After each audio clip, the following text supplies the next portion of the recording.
Good afternoon, Comic Con Aberdeen. How are we all doing? Well, folks, we're going to need slightly more energy than that because we're coming into the afternoon. We are absolutely jam-packed. We have two of the stars of Grimm waiting in the wings. Are you ready? Well, without further ado, we're going to get them on stage. I tell a lie, there is further ado.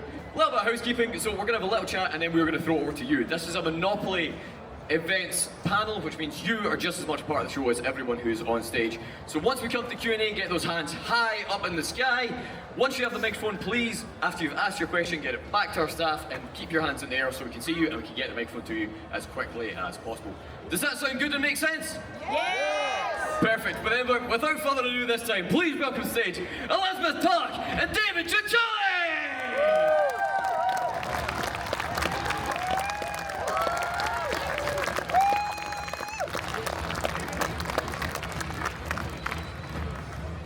We're so excited I even brought just a little day bag with me, in case I get to stay. This is perfect, I'll sit here. Hi everybody. Hi! Simon. So first of all, thank you so much for taking the time to talk to us today. How have you been enjoying the convention so far? It's been fun. My family's from Scotland and this is my first time I've been here, so we're excited to explore. Excited to explore. I swear to the Lord, I thought haggis was done like 2 centuries ago. And no, I had it for dinner and breakfast today, so I'm on board. So you like it? I love it. I love He haggis. loved it. He said it was so tasty, and I'm the Scottish one, and I was like, no. I kind of went in blind. I knew I didn't want to know how it was made. I knew just to not look that gift horse in the mouth. You know what I mean? Yeah. It's like an eclipse. It's best not to look straight at it. Just Really well done. Or if you have to look at it, do it with a welding mask on. Exactly. Also like an eclipse. so obviously the thing I would imagine most of us are here to talk about is Grimm. So could we maybe just go back to what were your first memories of kind of seeing the script? Was there anything that kind of drew you into it initially?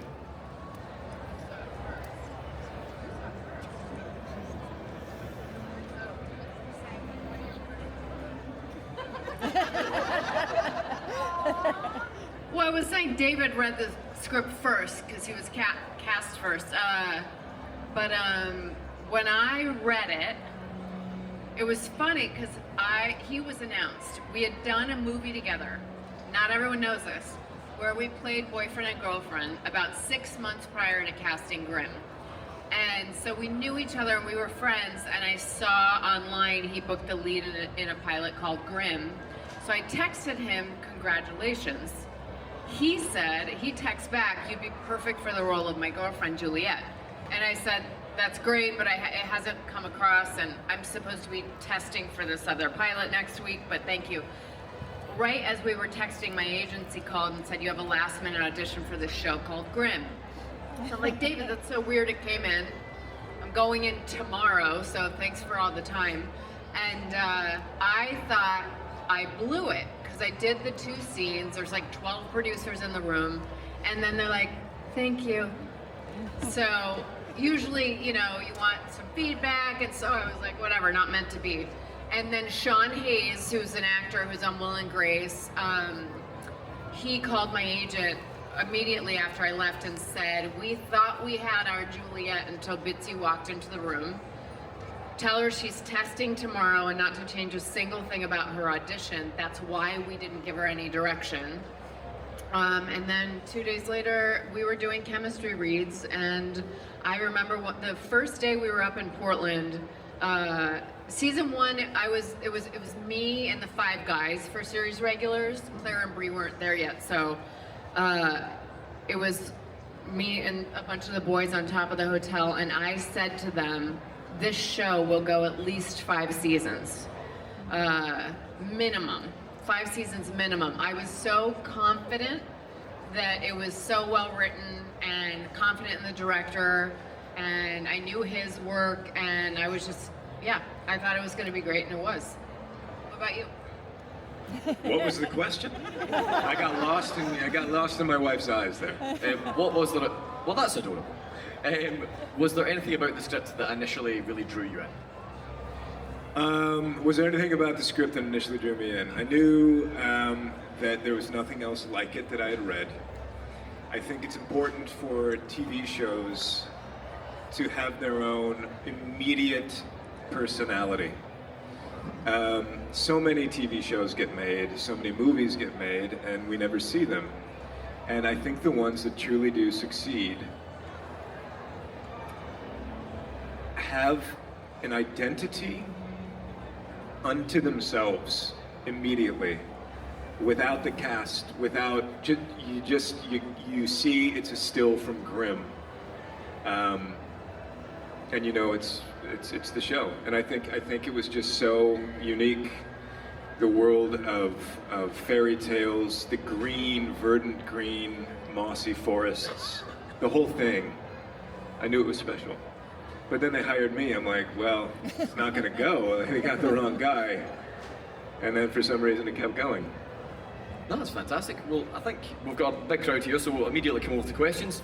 Once again, get your hands high on the sky. We have to go to the axe in the second row. That's the most emphatic hand I've ever seen put in the sky. I love that. And once again, folks, if you do want to ask a question, if you can keep your hands up, we'll try and get the microphone to you just as quick as we can. Yes? Hi, just a really quick question. Are you both actively seeking a project together in the near future? Sounds like you want us to have another child. I am seeking that. It's up to her. On screen. Boy, are we seeking? I would love. Listen, I've had the. We are married. I don't know if people have been in relationships before. So it's a haul. It can be tough. But the thing I always say is, boy, do I respect my wife. And one of the things that I respect the most about her is I just love her acting. I've gotten to be her scene partner for years and years. I've had the opportunity to direct her a few times. It is a gift. And if we're ever fussing about something and I see you act, I'm just like, all right, she's incredible. So we're not actively doing anything right now, but I would, it would be, I would love to.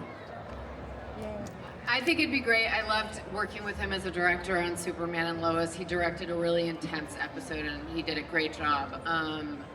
But I wonder, honestly, if producers and networks don't want to see us together again. Yeah. Of course. I think we should have like duo headshots just together. Consider us. Because there were a couple pilots that were at different agencies that they were talking about us, and I noticed I would get an audition for one, and then he wouldn't, and vice versa. So I was like, I think we're kind of screwing each other a little bit. Yeah.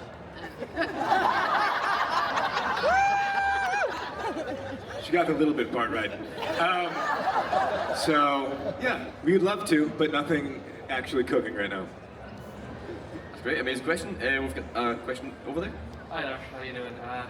I know this is supposed to be a Grimm panel, so sorry about talking about a different franchise because I enjoyed Superman and Lois, and I like the more grounded, developed Lois, married, teenage boys, own business. So you told my story, which was actually quite funny, about David playing an adult version of your son. So what was the reaction? And it probably would have been an awkward day.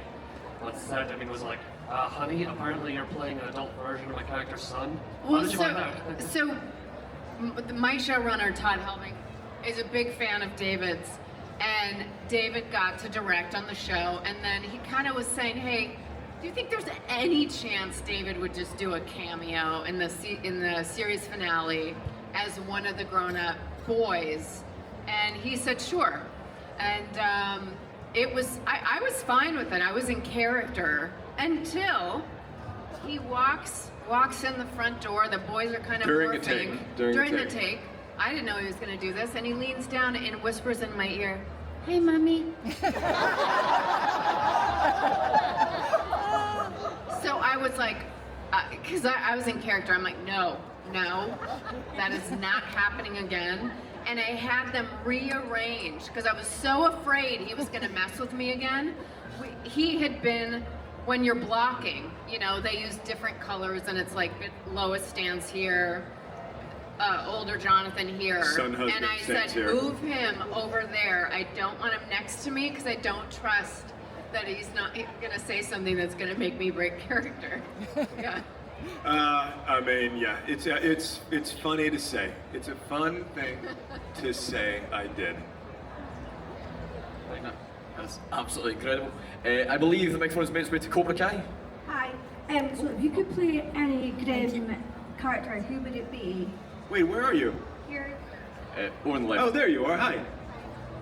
Yes, if you could play any like Grimm character, like fairy tale character, who would it be? If I could play any Grimm character, any. All right, let me go there for you. I'll call it, who knows, some episode somewhere deep in the seasons. We had an actor who turned into a blobfish. No. I don't know why. I don't remember the storyline, but I want to play the blobfish. Why? Because sometimes, so when you're playing Nick the Grimm, you have to go out there, you have to fight, it's cold, it's dark. When you're the blobfish, I don't know what you do. You sit there in one scene, you turn into a blobfish. Also, I think a lot of the Vesson were these fierce, scary Vesson. Tell you what, a blobfish isn't scary. So I would like to do that. Also, does anybody remember that character at all? Yes. Great. Was it, what, did he do anything? No, blobfish. See? How about you? Oh boy. I know what it's gonna be. Listen, I sometimes I say ice beavers just because they're fun and they're cute and adorable, but really, I mean, Monroe had a lot of fun. Silas, so maybe a blue pod. Let me give you one reason you don't want to turn into a blue pod. Why? So imagine, okay, you're in the world of Grimm. This is also why I picked blobfish. So you morph, right? Hair just suddenly comes out of your skin. That can't feel great, but it probably feels better than when you go back and all that hair like re-enters your flesh. Think about that feeling and how terrible it would be. Blobfish? Nope, no hair. So think it through, folks. Think it through. The idea of hair receding back into your body is one of the most unpleasant things I think I've ever heard. Oh my, once it's out, you can't walk that back. He ruined it for me. You can't walk back. That's like going through puberty in 90 seconds, which I basically did in 1993. So it was a tough day. Fantastic question, thank you very much. We have another one over on the right here. Hello, hi Elizabeth, hi David. Hi. Just wanted to say, brilliant series, really enjoyed it. Thank you. I'm sitting here with a broken thumb. I was just wondering if you'd had any accidents during your scenes, fight scenes, anybody put to hospital, or was everything safe? Well, first of all, I'm really sorry about your thumb. That's an important one. Kind of separates us from the other hominids. You want to hear the worst thing that happened on set? Yes. All the gore. It doesn't reflect well on me, and I feel terrible saying this. Do you remember this?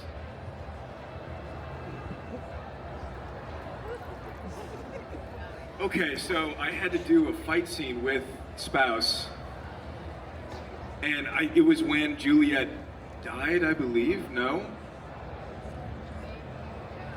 Oh my God. Can you tell this and make me look good? Yes. Because she kind of told me to go for it. There's no way to tell this. Well, and make then you you look good. can't tell. So basically, I had to fake choke her and like shake her. It literally gave her like whiplash in real life. It was so, I felt so bad.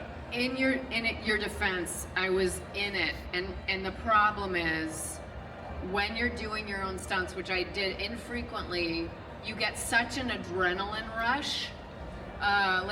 The time I jumped on the ogre, I really hurt myself. I was bruised and like couldn't move the next day. I'm like, oh, I shouldn't do that again. Next time I'll have my stunt double. Yeah. But in that scene, I kept saying to you, I was like, go for it.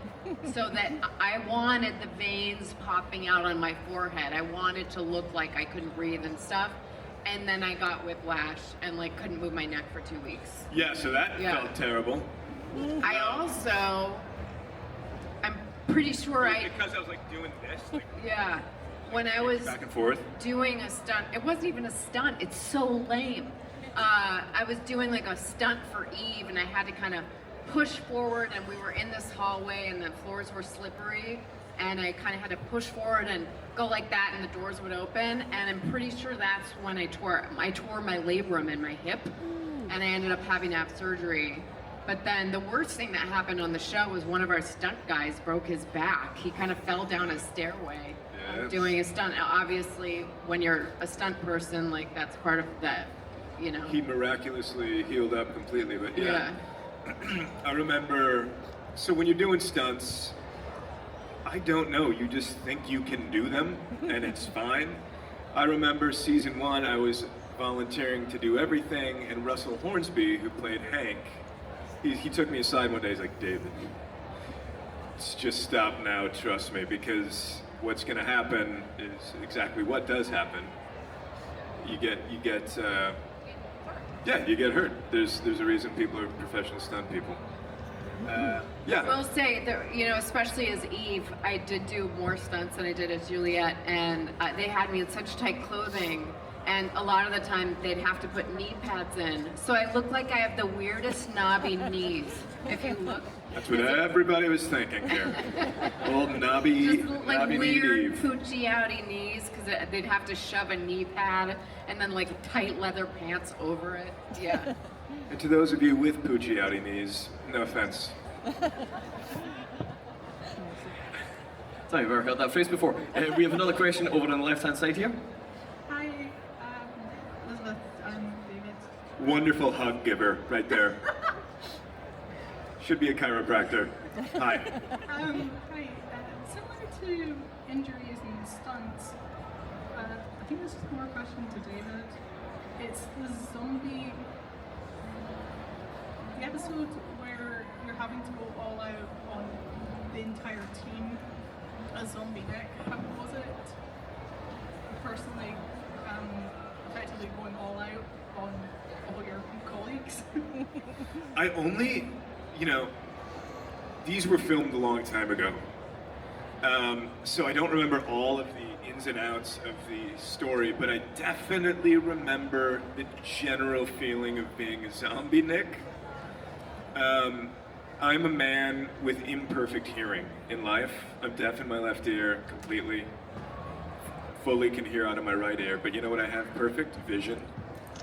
So having to put in contact lenses that envelop my entire eye to play a zombie was, I'll tell you, that stunk. Pardon my language, but that stunk. So that was difficult. I did love getting to embody a mindless feeling of vengeance and anger. That was kind of satiating for me. What was it like for you? She has no memory of it. But it was very fun, very cool. Thank you. Amazing question. We have another one over on the right-hand side of the hall. Hello again. So, my question is obviously Grimm related. I love the show, and by the way, Bitsy, I'm a Paisley boy. So, yeah, and David, I'm Respect. Yeah, I'm actually deaf in this ear. So, Oh, look at us. so yeah, so I get it. We couldn't walk with each other, but we could dance with each other. Yes, yes. So, my questions are, so it's related to the scripts. So, what was your reaction, David, to when you finally read the script, you were finally getting to put the keys together and finally go on that adventure? And Bitsy, what was your reaction in sort of like, I don't know, process when you found out that you were going to become a hexen beast? Because both stories are crazy and they're probably exciting. So what was your reactions and your process for those? Well, I was reading it as a fan completely. So, just like anybody else who watched the series, I was discovering it page by page. So it was thrilling for me to finally get to see where the keys led and that whole mystery sort of finally connected. That was very fun for me. I'm going to say something about Eve for a second. When shows go for a long time, the writers of the shows start writing for the abilities of the actor. So they took my stuff back, obviously, but they said, hey, Tulloch has got some acting chops. Why don't we see how we can use her in more ways? So it was a real compliment and a testament to your acting abilities for them to write you such a different character. And what do you think? I always feel like I got to play 3 characters on the show: Juliet, then Hexenbeast Juliet, and then Eve. And I will say I was begging for more. Because in the beginning she was so passive and kind of kept out of the secret, and just like Nick's girlfriend, and I didn't like that. And so I was begging for more. So when they first said, you know, she's gonna turn into a Hexenbeast, I was like, great. When they presented me with the Eve stuff, I'm like, oh, that's kind of interesting. And we're gonna keep, you out for a few episodes so the fans actually start to believe you're really dead. And I thought that was really cool.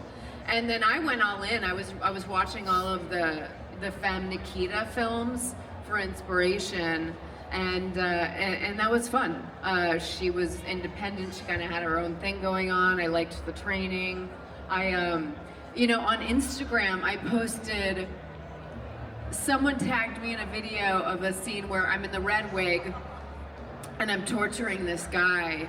And if you look at my Instagram, it's like, I don't know, 400,000 or 500,000 views. That one from Grimm had like 7 million. Wow. So it was a hit. And there was a scene. So there was a scene, and it was a cool, a very interestingly written scene.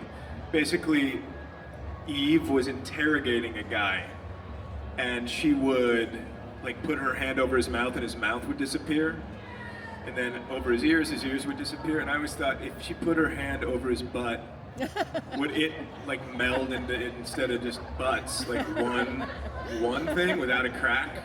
Because that's what it would do with the mouth. Like the mouth would just go away. And that's what I want to see if we ever come back, just like a nun-butted Besson, like with no butt. How you guys doing, Scotland? Am I still allowed to be in this scene? I believe we've got another question over here. Yes. Yes. Hi, David. Hello, Elizabeth. Where are we? I'm so sorry. Here. Hi. Before I ask my question, I'm actually fully deaf in my right ear and Look at hearing this. in my left. There's more of us. So we could definitely walk side by side. We could. We could not dance, but we could walk side by side. Walk side by side. We could do a line dance. Yeah. Okay. Yeah. My question is, how does it feel that Grimm is 15 years old, and would you love to do another one? Because I grew up watching Grimm with my dad on a Friday night, and it was like our thing. And I've tried explaining it to my partner, and it kind of, when I first explained it, it kind of feels like I did an acid trip. Explaining a show that has such a wild concept. But it's 15 years old, and it doesn't feel like it should be. Yeah, it's Law and Order. It's like Law and Order on mushrooms. Yeah. 15 years is quite a number, isn't it? It's so odd. When you're, from my point of view, as an actor who got the opportunity to be the lead of that show, which really did sort of launch my career, and I've had other opportunities because of it, you're just excited to do the job, and you see it as a job, and you get excited. You're excited that you're going to be some level of celebrity and finally make a little money, blah, blah, blah, blah. 15 years later, the thing that really did matter is I got to spend 6 years every day with some of the greatest people I've ever met. It is a family that will never cease. That is, by and large, the most valuable piece of this, and also just the connection with fans, and the fact that people still watch it, and I don't know, it's a family we got to have later in life, and that's very rare. By the way, I think Talk to me.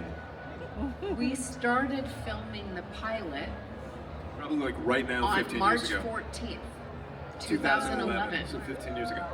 Like, so Wait, literally is today 16 March years. 14th? Yes. Look at that. Yeah. It was either the 11th or the 14th, but I think it was the 14th. So it's been Remarkable. exactly 16 years that we started filming the pilot. Then we got picked up in May, and then we started filming the series in July. So 15 years Yeah. ago, possibly today. I think it still really holds up. You know, I did Superman and Lois, obviously, and so I kind of have continued doing the Comic Con circuit because of that show. And I was saying to David, at some point, like, I'm starting to sign a lot more Grimm stuff again. You know, usually it was like maybe a fifth of what I was signing, and I hadn't realized that in the US it started airing on a new network, so all these new fans were coming to it. And so then that's when Peacock was thinking, oh my gosh, it's like, it was literally #1 streaming on the CW for a while. And I think Peacock at that point was thinking, should we redo this show? Should we re-envision this and do a Grimm 2.0 or whatever? Which I feel like is, you know, people are asking, is at a standstill right now. That doesn't mean it's not going to happen. It also just doesn't mean it's going to happen. But the fact that the love is still this alive for the show, and, you know, meeting people who are like, I just keep watching it over and over again. It also was one of the last sort of dinosaurs, we call them, the series that you got juicy 22 episode seasons, you know? So we had 123 episodes and people will watch the whole series over and over again, and it's great. Those flashbacks hurt though. Now, like when you see a flashback, I'm like, oof, I was a young man. I have aged like an avocado. You look great. Thank you, everybody. He did have... That would have been a really good moment, Scotland, to say, no, David, you're doing okay. But you just sat there and you laughed, didn't you? We, as a Last cast, time I'm up to. when we hang out, we do make fun of his haircut, season 1. Season 1 was, More like a- have you ever heard the phrase, a camel is a horse made by committee? That was what my haircut was, season 1. It was just a group of terrified people all chiming in, and suddenly, it was very odd. There was a flat iron involved. I'm like, what are we doing? Anyhow. Fluffy mushroom. Or like a Oh, Lego head. Fluffy mushrooms. Like until Lego they- hair. Yeah, They just Lego popped Boy it on. G. Yeah. Hi. And on that note, I believe we've got a question just over here. Hi there. Hi. That's an incredible hat. Cheers. So, I want some, well, as a person who wants to do like acting for a living, how do I get started? So there's only one directive, and it's just go, go, go, go, go. I've never been that much of a strategic thinker, maybe because I'm incapable of that, but the way to get started is just do it. Find a group of like-minded people, any acting class. They will sharpen steel for you. You'll figure out if you want to do it professionally, how to do that. Just jump in, don't think too much about it. Just jump in like you have 10 seconds left to live and you're making that choice, and never look back. That's, I think, my real advice. Thank you. Great question. I'll leave one more over here and then possible time for one more question. So if you do have one, remember, get your hands up in there. Of course, if I don't get it to you, don't forget that you will have the chance to meet David and Elizabeth all weekend long. They'll be out in the meet and greet area, so don't forget to go and check them out. But I believe we've got a question over here. Hi. I was wondering, are you satisfied with the way Grimm ended, or would you want it to see more from the kids' point of view, to see if they followed in their dad's footsteps, or went a different way? I think all of those kids being born suddenly in the last couple of seasons was the writers being like, hey, network, maybe give us another series one day where we follow the, you know, I would of course love to see all of the children grown up. I would, if the show ever comes back, love to be the guy who just sits in a chair and tells them how to fight, as opposed to like wearing these jeans and trying to kick above my waist. Like that, those days are over for me. I can't kick my height. What is this? What about you, babe? I just know everybody wanted to meet Monrosalie's babies. So that would have been cute. They should have had the babies on the show in the finale. If a fox and a wolf Yeah. mate, What's the what are we gestation doing? period? And also, what are we doing? Like, Yeah. well, how are they gonna come out, you know? Yeah. There's gonna be something wrong, right? You can't just start mating foxes and wolves. What is this? Thank you, everybody. And I believe we're coming over here for our final question. Yes, sir. Hiya. No pressure. I was over in Germany last year. Visiting a friend of mine over there, and it's a beautiful country. But the one thing that I struggled with was the language. I was just wondering, like, how did you attempt it, and like, who was the best and the worst in the cast of that? I think we were all just universally kind of bad at it. Silas would say he was the best. The guy who played Monroe would say he was the best. No, when we did a Comic Con in Germany in September, and they were like, "Oh no, you guys massacred everything." We had a vocal, like a voice coach. We had a dialect coach who we put all of our trust in, and apparently she was not good. and We were doing it wrong. Even I remember, the first time Juliet had to say Wesen. Immediately when that episode aired, there was some German fan on Twitter who was like, it's pronounced Wiesen. And I was like, no, we didn't know, but I think it's too late now to switch it. But We then again- established it as wrong. But then again, we were in Portland, Oregon. Why would I suddenly speak with a German accent? Yeah. And Nick's gonna say the German word. He's not gonna be German, Yeah. Anyhow. We did our best. Thanks for kind of easing us into that question with you saying how difficult German was to make us feel better about being bad with the language. Thank you for that. Have you spoken to actors before? You know how to do it. Thank you. That was an amazing last question. And on that note, David, Elizabeth, thank you so much for your time Thank you today. so much, brother. We are going to grab a quick picture with the audience behind us. Perfect. But just, folks, please, once again, a big round of applause. Thank you, guys.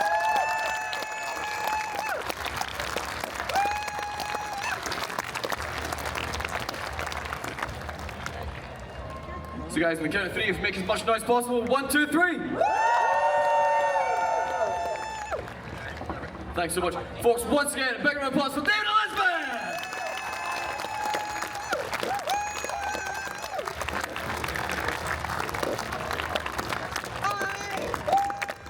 Keep the applause going, folks. It's not gone yet.